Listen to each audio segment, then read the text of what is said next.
Now, let's rewind back to 2000 when you wrote your book, The 10 Things You Can't Say in My New America. York Times best-selling book. And we are now in 2023. Do you feel like the ideologies you put in those books, such as passing a national sales tax, reducing government by 80%, things like that, do you think they still stand up today? And do you still stand behind those? I do. And what I know and see from the 20 years or so that I wrote the book is both parties spend. Government gets bigger and bigger. I think it's only been one time in our nation's history where government actually has gotten smaller and taxes have gotten lower when a president has come in to when the president left. And that was during Calvert Coolidge.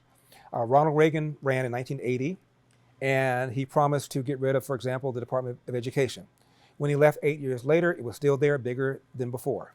We need an amendment to the Constitution to limit spending to a certain percentage of the GDP, with exceptions for war and for natural disaster. That's the only way you're going to restrain spending, because even Barack Obama and Bill Clinton said that the major so-called entitlements, Medicare, Medicaid, and Social Security, were unsustainable.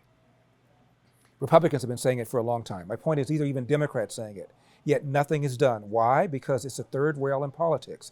If you tell a voter you're going to take something away, the other side will say you're trying to kill Social Security, you're trying to sunset Medicare.